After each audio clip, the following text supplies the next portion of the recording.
Welcome, meat lovers and tech enthusiasts. Happy 4th of July to all of our American listeners. Today, we're firing up the grill for a very special Independence Day episode. But we're not just talking about your traditional burgers and hot dogs.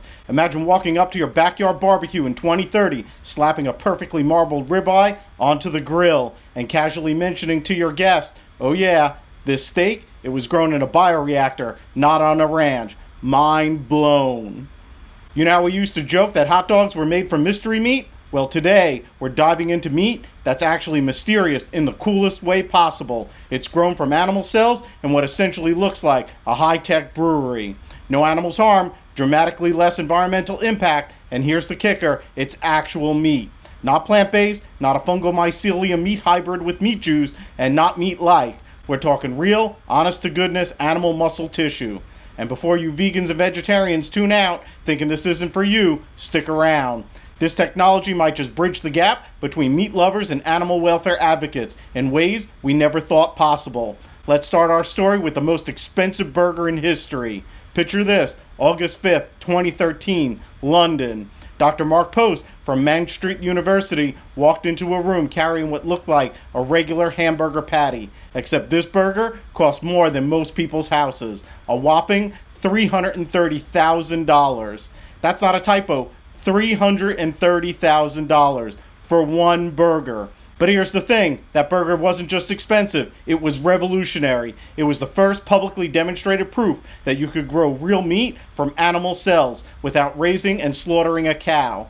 Dr. Post took a small tissue sample from a cow, about the size of a peppercorn, and over several months grew enough muscle tissue to create an actual hamburger patty. The taste test? Well, let's just say it wasn't quite In-N-Out quality yet. Food critics described it as close to meat, but lacking the fat and flavor complexity of traditional beef.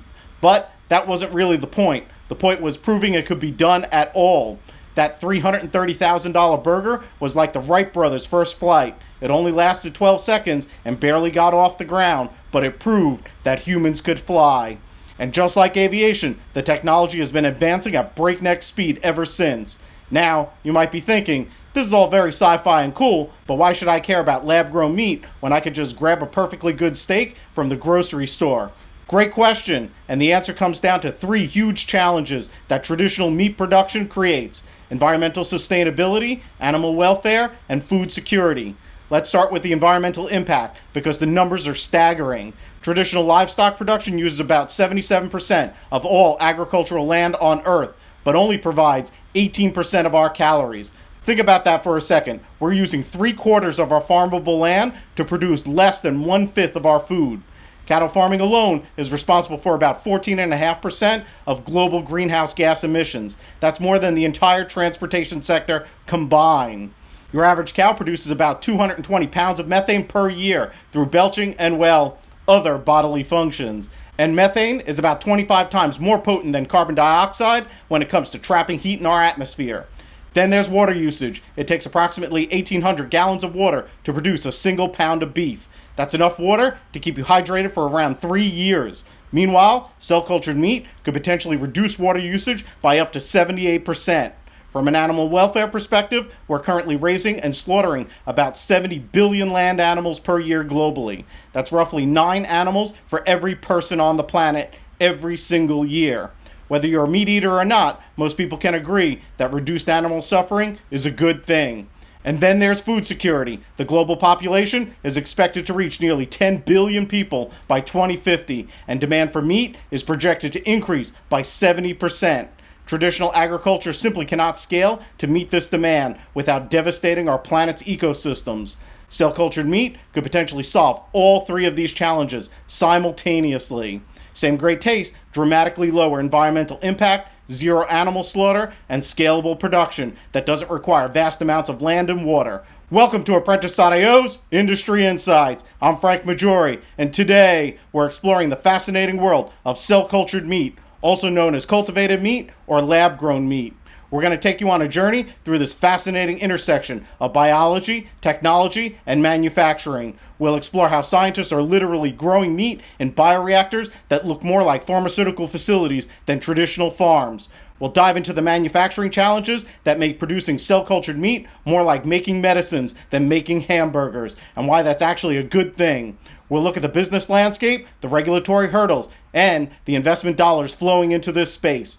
We'll also examine how cloud-based manufacturing execution systems, the same technology that ensures your prescription medications are made safely and consistently, are becoming crucial for scaling up cell culture meat production.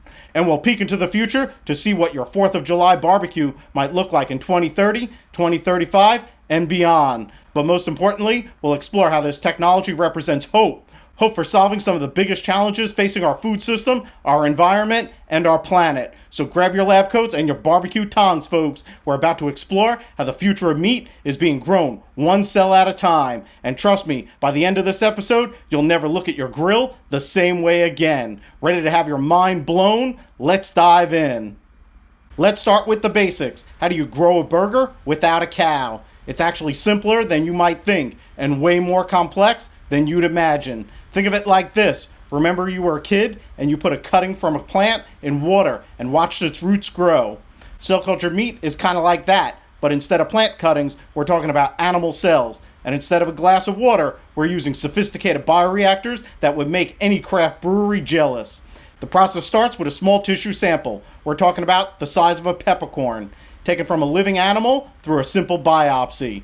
No harm, no foul, and Bessie the cow goes right back to her pasture.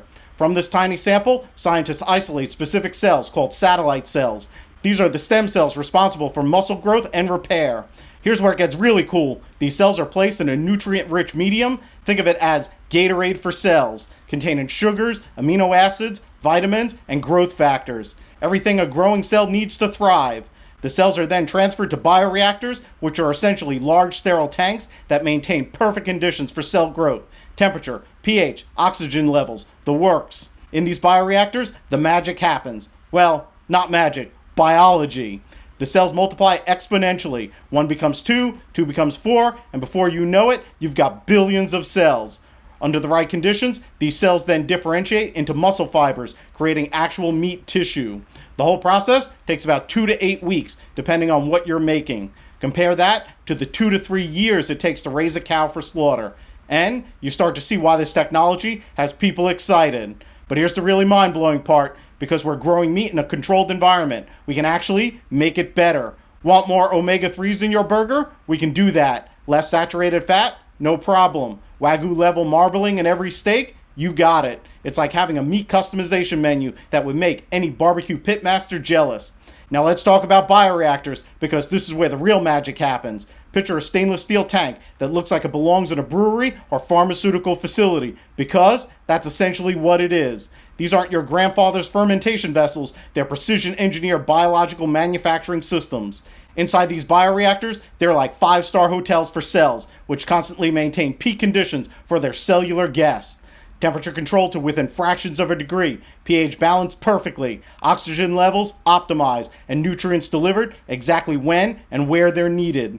It's like a luxury spa for cells, except instead of getting massages, they're busy multiplying and growing into delicious meat.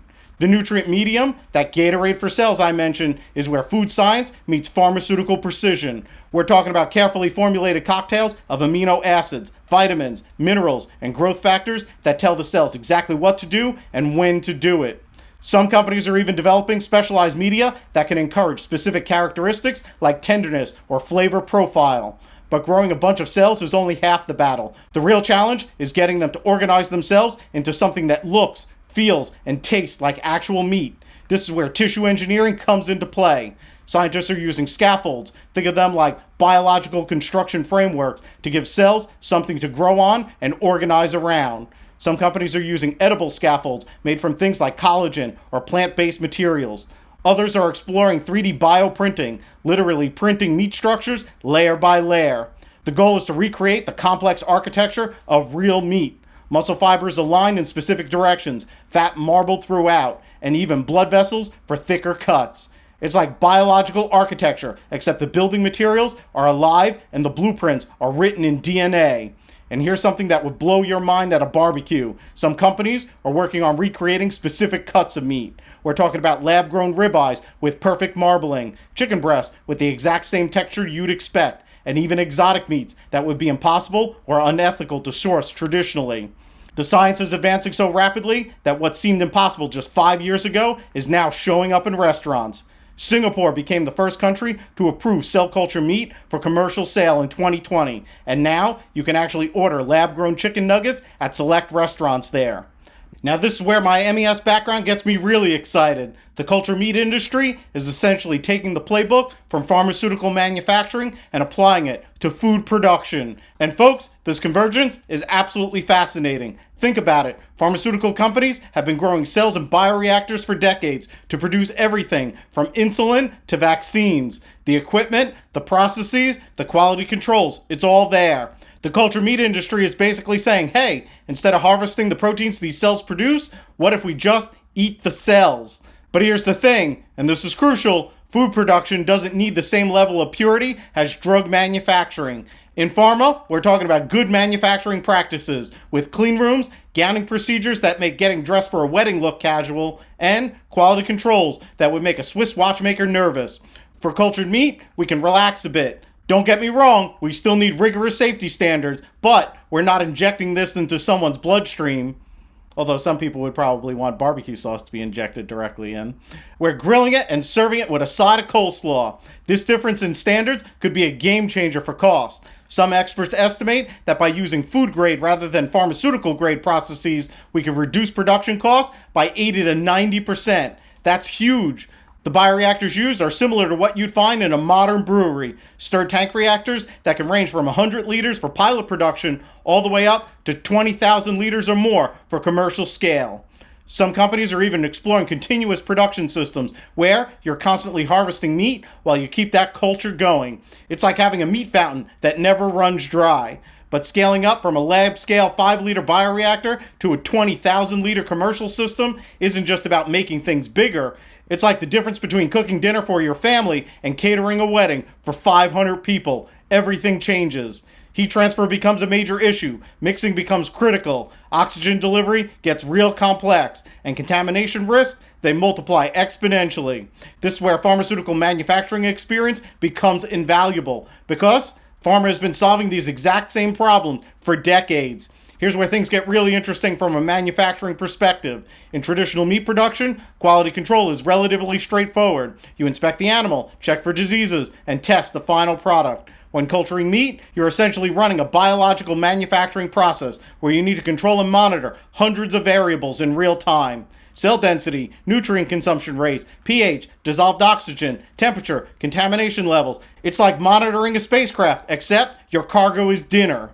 And this is where cloud-based manufacturing execution systems become absolutely critical. Imagine trying to track and optimize thousands of parameters across multiple bioreactors. Temperature, pH, dissolved oxygen, glucose levels, cell density, contamination monitoring. The list goes on. Without sophisticated manufacturing execution systems, you need an army of technicians just to keep track of everything. Modern cloud-based MES platforms can monitor all these parameters in real time using AI and machine learning to predict problems before they occur. If your cells are starting to get stressed because glucose levels are dropping, the system can automatically adjust the feed rate. If contamination is detected, it can isolate that batch before it spreads. It's like having 1,000 expert eyes watching your production 24/7. One of the biggest technical challenges and cost drivers is the growth medium. These cells are basically eating a very expensive soup that can cost more per liter than fine wine. We're talking about pharmaceutical-grade amino acids, vitamins, and growth factors. But here's where the food industry's innovation engine is kicking in. Companies are now developing food-grade alternatives to pharmaceutical ingredients. So instead of using ultra-pure pharmaceutical-grade amino acids that cost thousands of dollars per kilogram, they're exploring food-grade alternatives that might cost hundreds. Some companies are even looking at waste streams from other food processes. Imagine using byproducts from brewing or cheesemaking as base nutrients for growing meat. It's like the ultimate recycling program. Your beer waste becomes burger ingredients. In pharmaceutical manufacturing, contamination can ruin a batch worth millions of dollars. In cell-cultured meat, contamination can literally kill your product because you're dealing with living cells. Bacteria, viruses, fungi, and even other cell types can completely destroy a culture. This is why the sterile processing techniques from pharma are so crucial. You're talking about sterile transfer systems, positive pressure environments, HEPA filtration, and sterilization protocols that would make a hospital operating room look casual. Some companies are exploring single-use systems, basically disposable bioreactors that come pre-sterilized and are thrown away after each use. It's like having a brand new kitchen for every meal you cook, except this kitchen is making meat. Let's talk money, because at the end of the day, this technology only matters if people can afford to buy it. Remember that first cultured burger back in 2013? It cost $330,000. That's one expensive barbecue. Fast forward to today, and costs have dropped dramatically. Some companies are claiming they could produce cultured meat for around $20 per pound, with projections to hit $2 to $3 per pound by 2030. That would put it right in line with conventional meat prices, with beef at around $5 to $6 per pound. The investment landscape is absolutely bonkers right now. Over $3.1 billion has been invested in the cultured meat industry, with everyone from Bill Gates to Tyson Foods throwing money at it. There are now 175 companies worldwide working on cultured meat, from startups in Silicon Valley to established food giants pivoting to cellular agriculture. But here's what really gets me excited from a business perspective: the scalability. Traditional meat production is limited by biology. A cow can only grow so fast, and you need massive amounts of land, water, and feed. With cultured meat, scaling up is more like scaling up beer production. Need more meat? Build more bioreactors. It's that simple. The market potential is staggering. The global meat market is worth around $1.4 trillion today.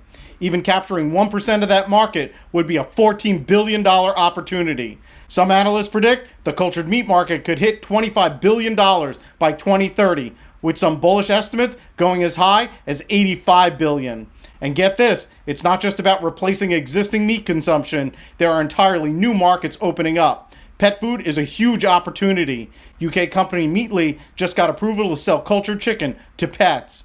Specialty meats that are currently unsustainable or unethical to produce, think foie gras, or exotic meats like lion or reindeer could be produced without any animal suffering. Space food is another fascinating application. NASA has funded research into cultured meat for long-duration space missions. Imagine astronauts on Mars enjoying fresh steaks grown in orbit. The cost reduction trajectory for cultured meat reminds me of Moore's Law in semiconductors. Costs are dropping exponentially as technology improves and scales up. Now that pricing has dropped to around a pound of cell culture beef, costing around $17 today, and could be cheaper than regular beef at around $6 per pound by 2030. Several factors are driving costs down. Growth media, the expensive cell food, is getting cheaper as companies develop food-grade alternatives to pharmaceutical ingredients. Bioreactor efficiency is improving as well. Cell lines are becoming more productive, and manufacturing processes are being optimized. But the biggest cost reduction will come from scale. Right now, most cultured meat is produced in pilot-scale facilities. When we start seeing dedicated commercial facilities with 50,000-liter bioreactors running 24/7, the economics change dramatically. Of course, none of this matters if consumers won't eat the stuff. Early taste tests have been mixed.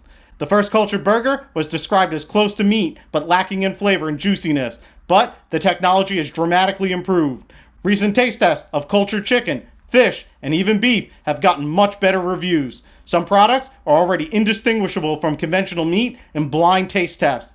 Companies are getting better at recreating not just the protein structure, but the fat marbling, texture, and flavor compounds that make meat taste like meat. Consumer acceptance varies dramatically by region and demographic. Younger consumers are generally more open to trying cultured meat. Environmentally conscious consumers see it as a solution to climate change. Health-conscious consumers like the potential for customized nutrition. But there's still a significant yuck factor for many people.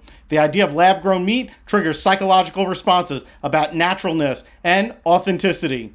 This is where marketing and education become crucial. The competitive landscape is incredibly dynamic. You've got pure-play cultured meat companies like Upside Foods, Eat Just, and Mosa Meat. You've got traditional food companies like Tyson and Cargill developing internal capabilities. And you've got technology companies bringing expertise from adjacent industries.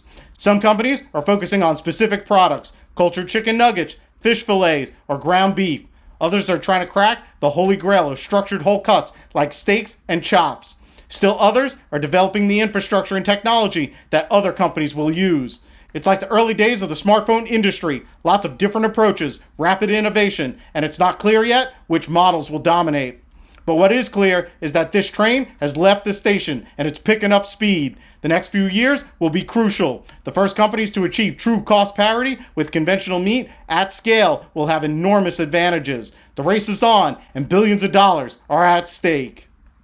The cultured meat industry desperately needs sophisticated process controls, and this is where cloud-based manufacturing execution systems really shine. Unlike traditional meat production, where variability is just part of the game, every cow is different after all. Cultured meat production can and should be incredibly consistent, but achieving that consistency requires monitoring and controlling hundreds of variables in real time. Let's walk through a typical production run. You start with your seed cells. These need to be tracked from the moment they're thawed from the cell bank. Which donor they came from, what passage number they're on, and how many population doublings have they undergone. All of this needs to be meticulously recorded. As the cells grow, you're monitoring everything. Temperature has to stay at exactly 37 degrees Celsius for mammalian cells. pH, usually around 7.4. Dissolved oxygen, not too much, not too little, just right. Glucose consumption rates, lactate production, amino acid levels, and on and on. Any deviation could mean the difference between prime ribeye and pet food. But here's where it gets really interesting. Modern manufacturing execution systems don't just monitor, they learn. Using machine learning algorithms, they can identify patterns that predict success or failure. Maybe cells from donor A grow better at a slightly lower pH than cells from donor B. Maybe adding glucose in smaller, more frequent doses leads to better marbling. The system learns these patterns and optimizes accordingly. It's like having a crystal ball for your bioreactors. If the system predicts a batch is going to fail, you can intervene early or even abort the run before wasting expensive media and time. That's the kind of intelligence that prevents catastrophic culture loss. The supply chain for cultured meat is incredibly complex. You're dealing with living materials that have expiration dates measured in hours or days. Growth factors that can cost thousands of dollars per gram. Specialized equipment that might have lead times measured in months. Cloud-based manufacturing execution systems can orchestrate all of this. The system knows your production schedule, your inventory levels, your supplier lead times, and your quality requirements. It can automatically generate purchase orders for raw materials, schedule deliveries, and even reroute shipments if there are delays. But here's the really cool part. The system can also optimize your production schedule based on material availability. If a critical growth factor is delayed, the system can reschedule production to minimize impact. It's like having a super intelligent logistics coordinator working 24/7. Traditional food manufacturing relies heavily on end product testing. You make the product and then you test it to see if it's any good. With cultured meat, that approach doesn't work because every batch is different and testing is destructive. Instead, we use quality by design, QBD principles borrowed from pharmaceuticals. You build quality into the process itself by controlling all of the variables that affect quality. The manufacturing execution system ensures that every critical process parameter stays within validated ranges. This approach is incredibly powerful for regulatory approval. Instead of having to prove that every batch is safe through testing, you prove that your process is validated and controlled. The FDA loves this approach because it's much more predictive than retrospective testing. One of the most exciting developments is the use of digital twins, virtual models of your bioreactors that run in parallel with the real systems. These models can simulate different scenarios, optimize process parameters, and even predict the effects of changes before you implement them. Imagine being able to test different feeding strategies in silico before trying them in your expensive bioreactor, or being able to predict how change in temperature will affect your final product quality. Digital twins make all of this possible.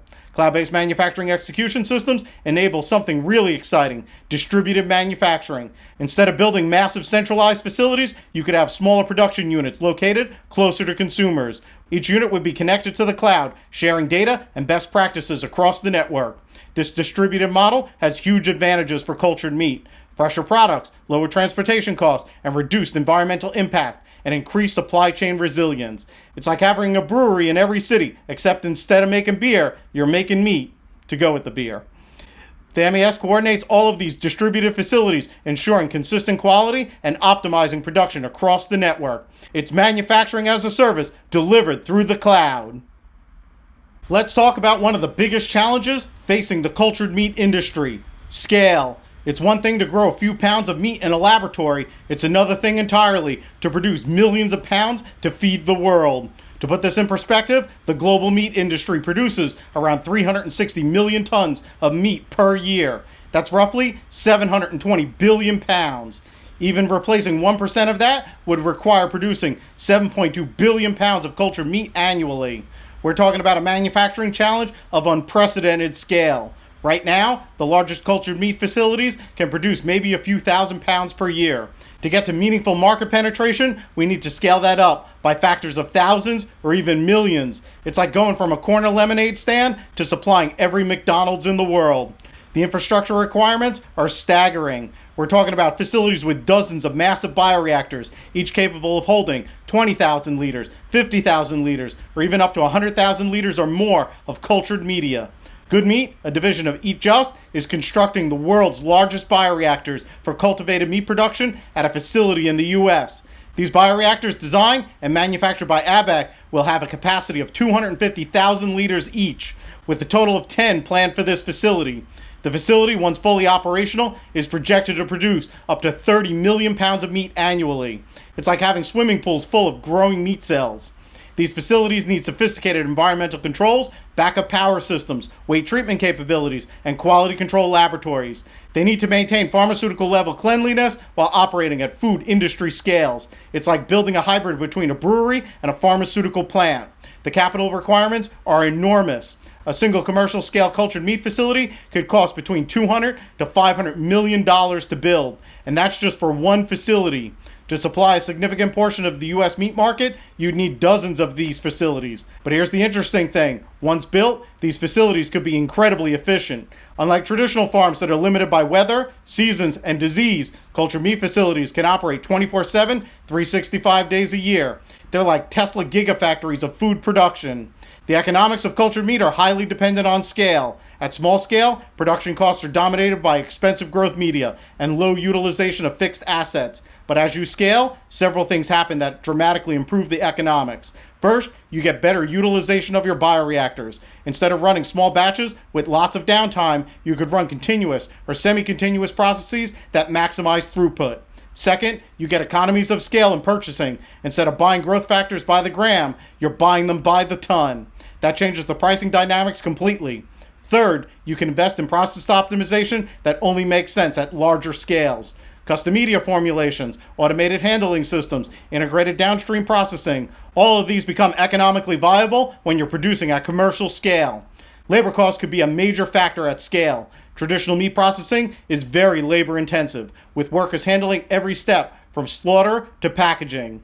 Culture meat facilities need to be highly automated to be cost competitive. We're talking about robotic systems for handling cell cultures, automated sampling and testing, computer-controlled feeding and harvesting systems.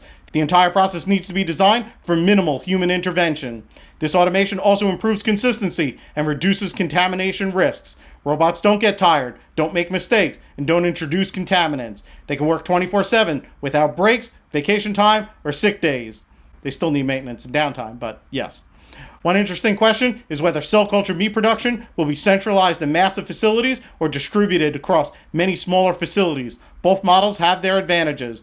Centralized production maximizes economies of scale and allows for the most sophisticated process control and automation systems. But it requires long-distance transportation and creates single points of failure. Distributed production facilities reduces transportation costs and environmental impact, increases supply chain resilience, and allows for customization to local preferences. But it requires more complex coordination and may sacrifice some economies of scale. Cloud-based manufacturing execution systems makes distributed production much more feasible by allowing centralized control and optimization across multiple facilities. You could have the benefits of both models: local production with global optimization. Based on current investment levels and technology development, I predict we'll see the first truly commercial scale culture meat facilities coming online in the 2026 to 2028 timeframe. These will initially focus on ground meat products like burgers and nuggets. Structured whole cuts like steaks and chops will likely take longer to scale, probably reaching commercial volumes in the 2035-2040 timeframe. The technology is more complex and quality requirements are higher. By 2040, I believe cultured meat could represent 10 to 20% of the total meat market in developed countries. That's still a long way from replacing conventional meat entirely, but it will have a significant impact on sustainability and animal welfare. The key will be achieving true cost parity with conventional meat. Once cultured meat is the same price or cheaper than conventional meat, adoption rates will accelerate rapidly. And with the scaling advantages of bioreactor-based production, that cost parity seems inevitable. It's just a question of when. Let's peer into our crystal ball and see where this technological revolution is taking us. And folks, the future looks wild in the best possible way. First up, we're going to see an explosion in product variety. Right now, most cultured meat companies are focusing on ground products, burgers, nuggets, and sausages. That's because ground meat is relatively simple to produce. You just need to grow muscle cells and fat cells, mix them together, and form them into the desired shape. But the holy grail is structured whole cuts, steaks, chops, fillets, with complex three-dimensional architecture. Companies are working on bioprinting techniques, scaffolding systems, and tissue engineering approaches to create these complex structures. Imagine a perfectly marbled ribeye steak that was grown layer by layer in a bioreactor. We're also going to see hybrid products that combine cultured meat with plant-based ingredients, creating new categories that don't even exist today. Maybe a burger that's 60% cultured beef for flavor and 40% plant protein for sustainability. Or chicken nuggets with cultured chicken cells for taste and plant-based coating for texture. Here's where things get really sci-fi, because we can control the entire production process. We can engineer meat with specific nutritional profiles. Want a steak with the omega-3 content of a salmon? We can do that. A burger with added vitamins and minerals? No problem. Meat with reduced cholesterol or enhanced protein content? Easy. Some companies are working on impossible animals, meat products that taste like animals that never existed. Imagine bacon with the flavor profile of Wagyu beef, or chicken with the richness of duck but the leanness of fish. When you're not constrained by actual animal biology, the possibilities are endless. There's even research into recreating the meat of extinct animals. Companies that have extracted DNA from woolly mammoth specimens are working on growing mammoth meat cells. Depending on how they taste, you might be able to have mammoth burgers at your barbecue before Colossal Biosciences gets around to cloning one. The environmental benefits are going to be even better as the technology improves. Current projections suggest cultured meat could reduce greenhouse gas emissions by 96% compared to conventional beef, using 99% less land and 87% less water. But future facilities could be carbon negative, actually removing CO2 from the atmosphere. Solar-powered bioreactors using CO2 as a carbon source for cell growth. It's like turning your meat production facility into a carbon sink. We're also going to see closed-loop systems where waste from one process becomes an input for another. Spent cell culture medium could be used as fertilizer for growing the plant ingredients for hybrid products. Biogas from anaerobic digestion of organic waste could power the facility. It's circular economy thinking applied to food production. One of the most exciting possibilities is the democratization of protein production. Instead of being limited to regions with suitable climate and land for livestock, any place with electricity and basic infrastructure could produce meat. Urban vertical farms could include cultured meat production alongside leafy greens and herbs. Desert regions could become protein powerhouses. Even space colonies could produce fresh meat using compact bioreactor systems. This could be transformative for food security. Island nations that currently import all of their meat could become self-sufficient. Developing countries could leapfrog the environmental costs of building large-scale livestock industries. Cultured meat isn't developing in isolation. It's part of a broader food technology ecosystem that includes precision fermentation, molecular gastronomy, and advanced food processing. Precision fermentation is already producing animal proteins like dairy proteins, egg whites, and collagen without animals. These ingredients could be combined with cultured meat to create even more sophisticated products. 3D food printing is advancing rapidly. Imagine being able to print a complete meal: cultured meat, fermented vegetables, lab-grown spices, all customized to your personal nutritional needs and your taste preferences. Based on current development trajectories, here's my prediction for mass market adoption. 2025 to 2027, ground cultured meat products reach price parity with conventional meat in select markets. Early adopters start incorporating them into their regular diets. By 2028 to 2032, structured whole cuts become commercially available. Cultured meat reaches 5 to 10% market share in developed countries. Traditional meat companies complete their transition to hybrid conventional cultured portfolios. By 2033 to 2040, cultured meat becomes the dominant form of meat production in urban areas. Conventional meat shifts to premium artisanal segments. Exotic and designer meats become commonplace. After 2040, cultured meat represents the majority of global meat production. Conventional livestock farming persists mainly for specialty products and in regions with abundant land and water resources. Of course, technology development rarely follows a straight line. There will be challenges and setbacks along the way. Consumer acceptance remains a big unknown. Will people embrace cultured meat, or will there be persistent resistance to lab-grown foods? The early indicators are positive, but mass market adoption could face unexpected hurdles. Regulatory frameworks are still evolving. Different countries may take different approaches, potentially fragmenting the global market. Political resistance from agricultural interests could slow adoption in some regions. Technical challenges remain, particularly around scaling up production of complex structured products. Cost reduction may not happen as quickly as projected, especially if input costs for specialized materials remain high. But here's what really excites me about the future: the convergence of multiple technologies: cultured meat, precision fermentation, plant-based ingredients, advanced processing, personalized nutrition, and sustainable packaging, all coming together. We're heading towards a future where food production is more like manufacturing than agriculture. Precise, predictable, customizable, and sustainable, where your dinner is designed to your specifications and produced in a facility that looks more like a tech campus than a farm. It's a future where great food doesn't require great environmental compromise, where innovation in the lab translates to better nutrition on your plate, and where technology serves not just efficiency or profit, but sustainability and ethics. The future of food isn't just being grown, it's being engineered, one cell at a time. As we wrap up our journey through the cellular agriculture revolution, let's take a moment to appreciate just how far we've come. In just over a decade, we've gone from that $330,000 proof of concept burger to commercial products you can actually order in restaurants. That's like jumping from the Wright brothers' first flight to commercial aviation in the span of just a few years instead of decades. Let's recap what we've learned today. We've seen how cell-cultured meat combines cutting-edge biology with pharmaceutical-grade manufacturing to create real meat without raising and slaughtering animals. We've explored how bioreactors that look like brewery equipment are becoming the farms of the future.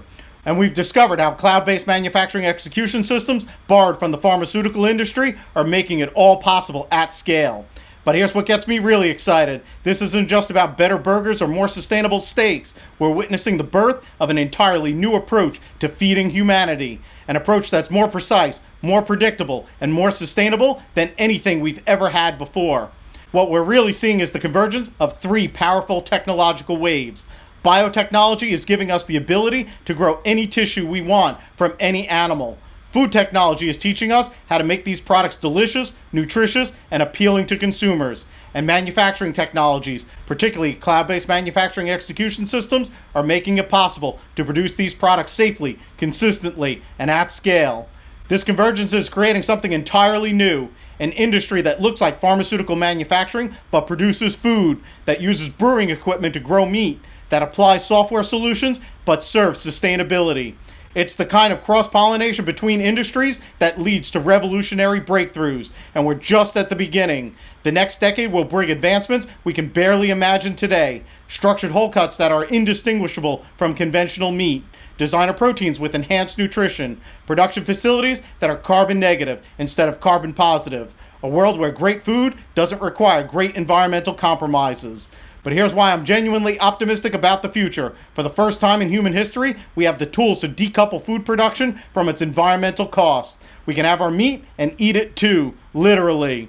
Climate change, deforestation, water scarcity, antibiotic resistance, zoonotic disease risk, cultured meat addresses all of these challenges simultaneously. It's not often that one technology can tackle so many problems at once. But more than that, this technology represents something profound about human ingenuity. When faced with the challenge of feeding 10 billion people without destroying our planet, we didn't just accept that it was impossible. We got creative, we innovated, we found a way. This gives me hope for other seemingly intractable challenges. If we can figure out how to grow meat in bioreactors, what else can we solve? Climate change, ocean acidification, resource scarcity. I believe the same innovative spirit that's driving cellular agriculture can be applied to any challenges that we face. So what can you do? If you're working in biotech, pharmaceuticals, or food manufacturing, this industry needs you. The skills you develop in cell culture, bioprocessing, quality systems, and manufacturing execution are directly transferable to cellular agriculture. You can be part of building this new food system for the future. If you're an investor, pay attention to this space. We're still in the early innings of a multi-trillion-dollar transformation. The companies that figure out how to produce cultured meat at scale and at cost will have enormous opportunities ahead of them. If you're a student or considering a career change, consider the intersection of biology, engineering, and food science. This is where some of the most exciting innovations of the next decade will happen. And if you're just someone who cares about the future of our planet and our food system, stay curious, stay informed, and be open to trying new things. The next time you see cultured meat on a menu, give it a shot. Every purchase is a vote for the kind of future you want to see. For those of us in the manufacturing world, this represents an incredible opportunity. The same manufacturing execution systems we use to ensure pharmaceutical quality can be adapted to ensure food safety and consistency. The same process analytical technologies we use to monitor drug production can be used to optimize cell culture. The same quality by design principles that ensure medication safety can also ensure food quality. We have the tools, we have the knowledge, we have the opportunity to help an entirely new industry that could transform how humanity feeds itself. That's not just a business opportunity, that's a chance to leave the world a better place than what we found it. As we celebrate this 4th of July weekend, grilling with family and friends, take a moment to imagine what barbecues might look like for your children and your grandchildren. They might be grilling steaks that were grown in facilities powered by renewable energy, eating burgers that required 95% less land and water to produce, enjoying meat that no animal died to create. They'll look back at our current food system as the way we look back at other outdated technologies, as something that worked for its time but was ultimately replaced by something better, something more efficient, more sustainable, more humane, and they'll thank us for having the vision and the courage to build that better future. The culture meat revolution isn't just about technology, it's about hope. Hope that we can solve big problems with human ingenuity. Hope that we can have abundance without scarcity, prosperity without environmental destruction, great food without ethical compromises. We're not just changing how meat is made, we're changing what's possible. We're proving that the future doesn't have to be a choice between what we want and what the planet can sustain. We can have both. So the next time you fire up your grill, remember, the future of barbecue isn't just being cooked, it's being cultured, one cell at a time, one bioreactor at a time, one breakthrough at a time. The meat of the future is growing in laboratories today, and frankly, the future looks delicious. In an industry where precision and compliance are paramount, Apprentice's Tempo platform offers a cutting-edge manufacturing execution system solution. It's cloud-based, mobile-first, operator-centric, with the most intuitive UI in the industry, making it perfect for today's dynamic pharmaceutical manufacturing environments and for the production of the world's most complex drug products. Whether you're working on groundbreaking cell and gene therapies, biologics, or small molecules, Tempo provides a fully validated MES system that's both powerful and easy to use. It streamlines your processes, ensures compliance, and adapts to your specific manufacturing needs.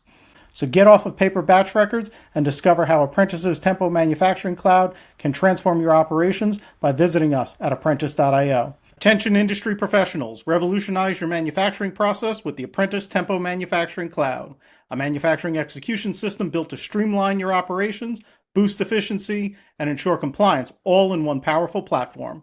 Experience the future of manufacturing with our free 30-day trial. Scan the QR code on your screen now to unlock a world of innovation.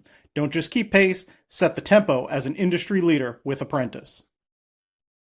That's all for the special 4th of July edition of Apprentice.io's Industry Insights. I'm Frank Maggiore. Thanks for listening. Be sure to like and subscribe. Hit the bell icon for notifications when new episodes drop. Please comment on if you have any additional topics you would like for me to cover in this space, and we'll see you next week for more Industry Insights.